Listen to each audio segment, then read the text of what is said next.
السلام عليكم، مرحبا بكم في قناة ليديليس دو فاضلة. ان شاء الله تكونوا كامل بخير وعلى خير.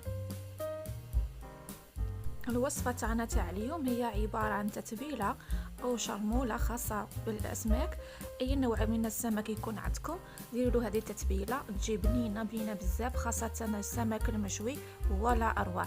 وهذا التتبيلة درتها لهذا السمك كما قلت لكم اي نوعيه تكون عندكم، ورافقت معها نوعين من السلطه ان شاء الله تنال اعجابكم كفكره للاخوات وخاصه المبتدئات. نمروا مع بعض المقادير. التتبيله او الشرموله. بالنسبه للتتبيله عندنا قشور ليمون، زعتر، اوراق، 3 فصوص ثوم، ملح، زنجبيل، كركم وعصير ليمون، و3 ملعق زيت وماء. هنا نبداو التحضير مع بعض. كما راكم تشوفوا عندي هنايا 3 اسماك كبيره شلحتهم او شرطتهم بالخدمي بالسكين كما راكم تلاحظوا. باغي تدخل فيهم كاع ديك الشرموله اللي نحضروها. حطيت انايا قشور الليمون، زدت حطيت زعتر اوراق، زدت هنايا حوالي 3 فصوص ثوم كبار ربيتهم كما راكم تلاحظوا. نبداو نضيفو في لي زيبيس.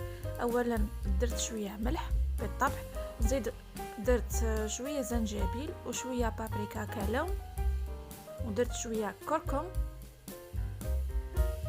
وبالطبع عصير الليمون. عصير الليمون تبغوا ديروا حبه كامله الا فيها الماء مليح، ولا ما فيهاش بزاف تقدروا ديروا حتى 2 حبات عصير الليمون.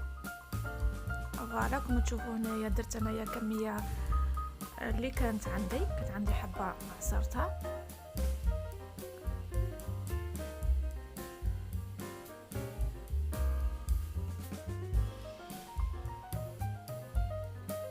هنايا نبدا نضيف شويه الماء، ما تكثروش الماء، ماء عادي. خلطوا كاع هذوك المكونات مع بعضهم بعض. بالطبع نضيفوا 3 ملاعق زيت، من الاحسن الزيت عاديه، ونبدا نخلطو كيما راكم تلاحظوا.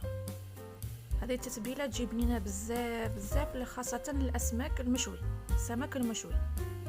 جربوها وتلاحظوا الفرق بين التتبيله العاديه والتتبيله هذه. كيما راكم تشوفوا جبت السمك تاعي حطيته، بديت ندير فيه التتبيله من الداخل ومن برا كيما راكم تلاحظوا.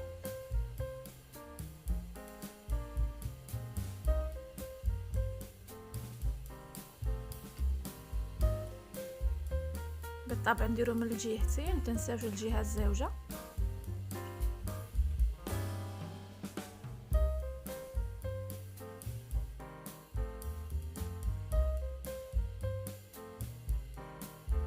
نحاولوا نحطوا هذيك التتبيله مليح في هذوك الشرائح. فوالا هنا في هذه المرحله بعد ما تبلت السمك تاعي بالطبع لازم هذه المرحله ديروها. نغطوا الحوت تاعنا بفيلم اليمونتير ونخلوه يرتاح في الثلاجه او على جنب اذا ما كانش عندكم سخانه. نخلوه يرتاح ويشرب هذيك الشرموله على الاقل 15 دقيقه. يشرب الشرموله وتبقى البنه فيها الشباب بزاف في السمك. الشرموله تبغي الوقت. فوالا بعد مرور نصف ساعه حتى للساعه هنا كنا موجدين الفحم او الجمر كما راكم تلاحظوا، ونحطوا السمك تاعنا عادي في الشبكه هذيك ولا في لاغريات ونطيبوه على الجهتين كما راكم تلاحظوا. الشواء راه باين، طريقه الشواء سهله، مره على مره نقلبوا من كل جهتين باه ما يطيبش من جهه والجهه تبقى يابسه. فوالا كما راكم تلاحظوا والنتيجه راهي امامكم، والريحه ما نحكي لكمش، لازم تجربوها. واللي تبغي دير هذه الوصفه ديرها في الفرن معليش. بالنسبه للسلطه عطيتكم هنا نوعين من السلطه كايدي ولا كفكره. فوالا هذه هي راكم تلاحظوا هنايا قطعت الخيار. هذه سلطه عاديه معروفه عند الجميع، خيار، البصل، طماطم، قطعتهم بهذه الطريقه مرصوات صغار تي مورسو. نعطيكم كفكرة للتقديم. غادي تلاحظوا معنا نكمل نقطع كاع نقطع هذيك الخضره اللي عندي، بصل كيما قلت لكم، طماطم والخيار.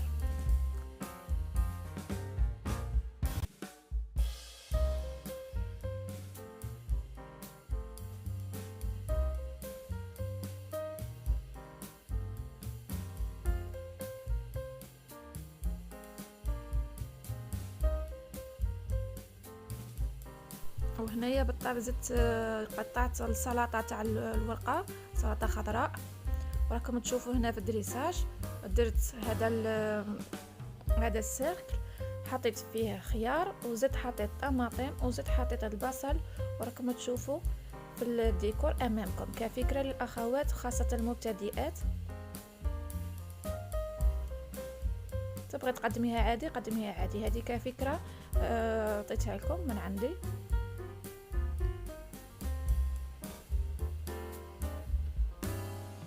فوالا كما تشوفوا هنا جات ولا اروع، تجي شابه بزاف، تعطي النظره.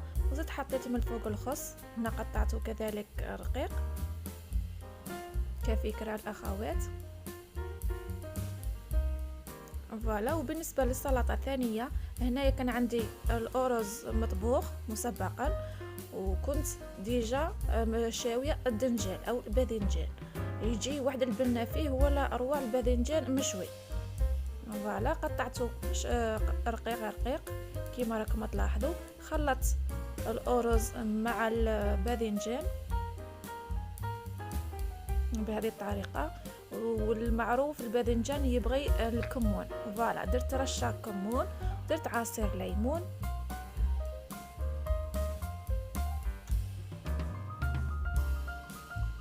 وزيد ضفت هنايا زيت الزيتون على حساب الكميه اللي راهي عندكم، حوالي ملعقه ولا 2 ملاعق. بالطبع شويه ملح.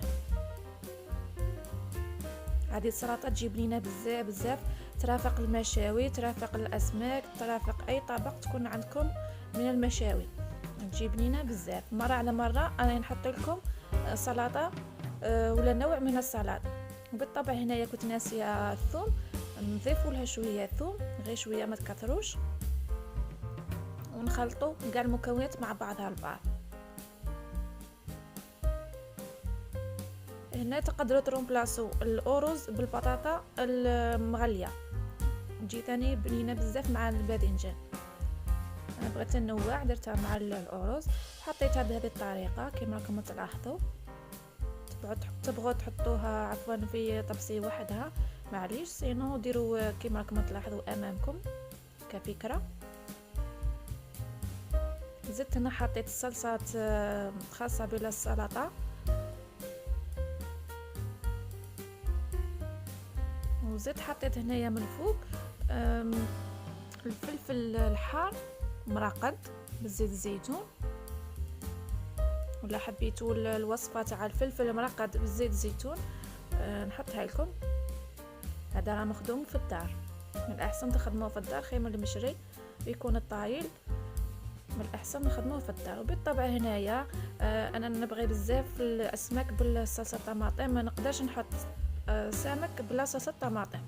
راكم تشوفوا هنايا حضرت الصلصه راهي معروفه، اي وحده تقدر ولا تعرف تحضرها في البيت. فوالا. وهي السمك تاعي بعد ما شوى يجي بنين بزاف بزاف بزاف، والريحه ما نحكي لكمش، ريحه الشواء تاع السمك ولا اروع. فوالا. هنايا تقديم حطيت شويه شرائح الليمون بهذه الطريقه. ان شاء الله تنال اعجابكم الفكره، والسلطه تعجبكم كذلك. واللي جربتها ولا غادي تجربها تكتب لي من بعد الكومنتار كي جاها، وان شاء الله تنال اعجابكم. والى وصفه اخرى ان شاء الله نخليكم مع التقديم كما راكم تلاحظوا.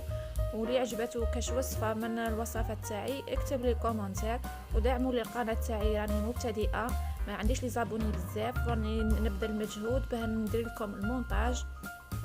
راني ندير لكم غير عفوا ندير لكم المونتاج غير بالهاتف، والتصوير كذلك بالهاتف. ان شاء الله تنال اعجابكم، وما تنساوش لي لايك وتبارطاجوا لحبابكم وحباباتكم خاصه المبتدئات. والى وصفه اخرى ان شاء الله.